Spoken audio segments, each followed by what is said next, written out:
Bonjour mes frères et sœurs. C'est une grâce encore une fois de pouvoir être ensemble autour de la parole de Dieu.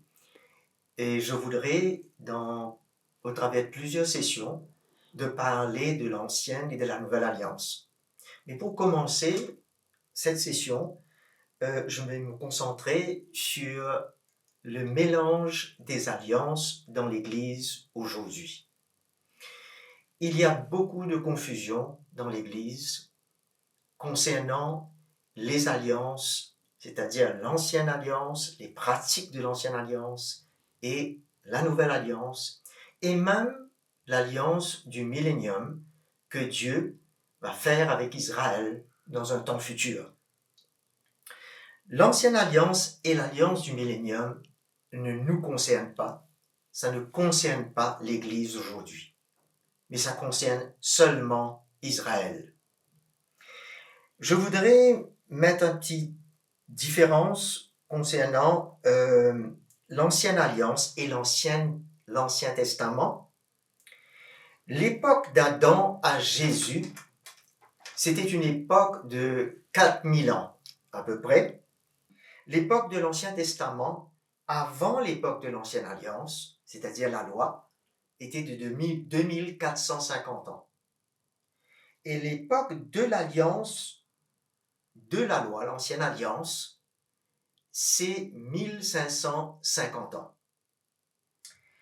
Et la parole nous dit que la croix a mis fin à la loi. Dans Romains chapitre 10, verset 4. A mis fin par la mort de Christ à la croix. Nous pouvons voir également dans Colossiens chapitre 2, verset 15, la parole nous dit qu'il a cloué la loi à la croix. Et également dans Éphésiens chapitre 2, le verset 15, et Paul nous dit, il a dans sa chair annulé la loi avec ses commandements et leurs dispositions. Il a mis fin à une vie sous l'imposition de la loi ou sous l'exigence de la loi pour le chrétien aujourd'hui. C'est ce que nous est relaté au travers de ces versets mentionnés. Voulant dire que nous n'avons rien à faire avec cette époque de 1550 ans aujourd'hui de l'Ancienne Alliance sous la loi. L'Ancien Testament et l'Ancienne Alliance nous sert simplement d'exemple aujourd'hui, comme Jésus lui-même et les apôtres ont fait référence dans les évangiles et dans les épîtres. Mais aussi, ça parle des sujets prophétiques concernant Jésus et son Église. Et c'est à cela que nous pouvons faire référence aujourd'hui. L'Ancienne Alliance, c'est Israël, et la Nouvelle Alliance, c'est l'Église. Les deux alliances sont deux alliances complètement séparées et sont très distinctes l'une de l'autre. C'est pas que la Nouvelle Alliance vient compléter l'Ancienne. Elle est complètement différente. La première est une alliance dans le naturel, extérieur avec Israël, mais la Nouvelle Alliance est une alliance de cœur avec le peuple de Dieu, l'Église aujourd'hui, avec tous ceux qui sont nés de nouveau en Jésus-Christ. Alors, les Juifs, en plusieurs reprises dans le passé, ont brisé l'ancienne alliance. Et ça leur a coûté cher, parce qu'ils se sont retrouvés sous le jugement de Dieu quand ils ont été déportés en Assyrie, à Babylone. Mais le point le plus culminant pour le peuple d'Israël, c'est quand il a refusé la nouvelle alliance et refusé Jésus-Christ comme son Messie et Sauveur. Et cela aujourd'hui leur a coûté également le jugement d'être complètement dispersés dans toutes les nations du monde jusqu'à ce jour. Et dans la majorité, ils sont privés aujourd'hui, tous ces Juifs, de la Nouvelle Alliance. Nous pouvons lire cela dans Romains chapitre 11, le verset 7 à 10. Quoi donc? Ce qu'Israël cherche, il ne l'a pas obtenu, mais les élus l'ont obtenu, et les autres ont été endurcis. Selon ce qu'il est écrit, Dieu leur a donné un esprit d'assoupissement, des yeux pour ne pas voir et des oreilles pour ne pas entendre, jusqu'à ce jour. De ce fait, ils sont privés de cette nouvelle alliance. Que la table soit pour eux un piège, un filet, une occasion de chute et une rétribution. Que leurs yeux voient soient obscurcis pour ne pas voir et tient continuellement leur dos courbé. Alors nous voyons que la plus grande partie, elle est privée, comme nous l'avons dit, de la nouvelle alliance, mais il y a un reste par contre qui acceptera la nouvelle alliance. Dans le même chapitre 11, le verset 5, Paul nous dit, de même aussi dans le temps présent, il y a un reste selon l'élection de la grâce. Ce sont ceux qui vont goûter de la grâce de Dieu par la foi et qui se retrouveront dans la nouvelle alliance faite depuis Abraham, avec Abraham. C'est cette nouvelle alliance sous la grâce en Jésus-Christ. Juifs et gentils bénéficient aujourd'hui, c'est-à-dire le reste des Juifs et la majorité des gentils bénéficient de la même promesse faite à Abraham avant l'ancienne alliance, concernant la descendance qui est Christ. Dans la nouvelle alliance, nous sommes réunis, juifs et gentils, ensemble, en un seul corps. Lisons dans Galates chapitre 3, verset 16. Or, les promesses ont été faites à Abraham et à sa descendance. Il n'est pas dit aux descendances, comme il s'agissait de plusieurs, mais comme à une seule, à ta descendance, c'est-à-dire Christ. Et la nouvelle alliance est de ce fait reliée directement à Abraham. À cause de cette promesse faite à Abraham, par la foi, tous les chrétiens aujourd'hui sont reliés à la nouvelle alliance qui, on peut dire, a commencé depuis Abraham, même avant l'ancienne alliance, sous la loi. Parce que aujourd'hui, nous bénéficions de l'héritage en Jésus-Christ qui est la descendance qui avait été promise à Abraham par la foi et qui a justifié Abraham par la foi. Et aujourd'hui, nous marchons sur les mêmes traces de notre père Abraham par la foi et nous sommes justifiés de la même manière. Nous voyons, il y a cette relation de l'Église aujourd'hui, de la nouvelle alliance, avec la promesse faite à Abraham avant l'ancienne alliance. Alors, la nouvelle alliance est reliée à la foi seulement et rien est relié à la loi. Romains 4, versets 11, 12 et 16. Et il reçut le signe de la circoncision, parlant d'Abraham, comme ceux de la justice qu'il avait obtenu par la foi, comme nous venons le dire, car il était incirconcis. Il est le Père de tous ceux qui croient, bien qu'incirconcis, pour que la justice leur soit comptée. Verset 12. Et il est aussi le Père des circoncis, qui n'ont pas seulement la circoncision, mais encore qui marchent sur les traces de la foi de notre Père Abraham quand il était incirconcis. Alors nous avons la confirmation de la parole concernant ce que nous voulons mentionner comme fait concernant la nouvelle alliance. De ce fait, nous concluons que l'Église n'est nullement reliée à l'ancienne alliance des 1550 ans. Pourquoi alors vouloir demeurer dans les pratiques de l'ancienne alliance?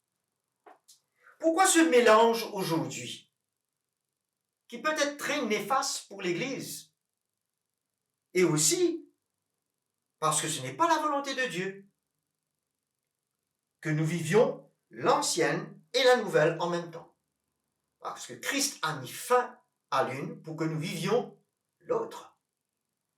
Alors, ça ne pourra aider le chrétien de vouloir ce mélange dans l'esprit. Nous voyons aujourd'hui au sein de l'Église beaucoup de confusion. Parce que beaucoup de chrétiens, nés de nouveau, pratiquent les fêtes juives, le sabbat, portent le châle pour la prière. Alors, ce mélange de la loi et de la foi est néfaste pour une vie chrétienne par la foi et fait obstacle à l'intervention de Dieu et à l'œuvre de l'Esprit dans la vie du chrétien. Pourquoi ce mélange alors? Cela est dû à l'absence de l'onction apostolique pour emmener la lumière concernant la fondation de Christ. Un message fondamental. Christ et Christ crucifié. Ce message doit être ramené à l'Église. C'est la croix qui a fait une séparation entre l'ancienne alliance et la nouvelle alliance. Quand la révélation de cette croix vient dans nos cœurs pour nous identifier à Jésus et à sa croix, l'œuvre de la croix emmène cette séparation dans notre cœur. Nous verrons ça dans la prochaine session. Mais c'est là où cette séparation se fait. De ce fait, par le manque de lumière, de la révélation de l'Évangile, au travers de ce ministère, le plan de Dieu n'arrive pas à se faire pour construire l'Église. Non seulement cela permet le mélange avec l'Ancienne Alliance, mais ça aussi permet le mélange avec l'alliance future, avec Israël dans le millénium. Okay. Jérémie, chapitre 32, versets 37 à 41. Voici, je les rassemblerai de tous les pays où je les ai bannis, dans ma colère, dans ma fureur et dans ma grande indignation. Je les ramènerai dans ce lieu et je les y ferai habiter en sécurité. Ils seront mon peuple et je serai leur Dieu. Je leur donnerai un même cœur et une même conduite. Il parle bien entendu du peuple d'Israël, afin qu'ils me craignent toujours. Okay. C'est pas ce qu'ils font aujourd'hui, de craindre Dieu, toujours. C'est à venir. Pour leur bonheur et celui de leurs fils après eux, je conclurai avec eux une alliance éternelle. Je ne me détournerai plus d'eux, et je leur ferai du bien, et je mettrai ma crainte dans leur cœur, afin qu'ils ne s'écartent pas de moi. Je me réjouirai à leur sujet pour leur faire du bien, et je les planterai véritablement dans ce pays. En voyant, c'est quelque chose de futur, et que nous ne devons pas aujourd'hui, nous les chrétiens, quelque part avoir à se concentrer là-dessus, mais plutôt de se concentrer sur une vie chrétienne sous la nouvelle alliance. Il y a aujourd'hui des mouvements judéo-chrétiens qui mettent beaucoup l'emphase sur le retour des Juifs en Israël. Bien entendu, c'est prophétique. Nous savons que Dieu a parlé d'avance pour que le retour du peuple d'Israël arrive juste avant la venue de Jésus-Christ sur terre, afin qu'il puisse entrer dans cette alliance du millénium. Mais souvent, ces chrétiens, par ce manque de lumière de la nouvelle alliance et de la vivre pleinement, ils se laissent distraire et même dévier du but de la nouvelle alliance. C'est de construire l'église de Jésus-Christ aujourd'hui et qu'elle soit restaurée avant la venue de Jésus. Car la restauration d'Israël se fera après. Mais aujourd'hui, ce qui nous concerne, c'est la construction de l'Église. Il n'y a pas de souci s'il y en a ceux qui veulent aider dans le retour des Juifs en Israël.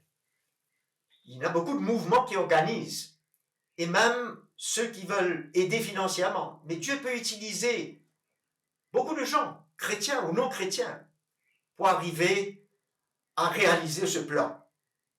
Mais il ne faudrait pas que ce soit au détriment de la foi du chrétien aujourd'hui, où il perd de vue la nouvelle alliance qui lui est réservée et qu'il doit vivre pleinement et qu'il doit regarder à sa sanctification et que nous puissions voir la restauration de l'Église aujourd'hui sur le bon fondement de Christ qu'emmène l'onction apostolique pour que Jésus nous prépare et nous sanctifie avant sa venue. C'est ça la priorité pour l'Église aujourd'hui. Nous voyons que cette nouvelle alliance qui est reliée à Abraham, l'ancienne alliance est reliée à Moïse.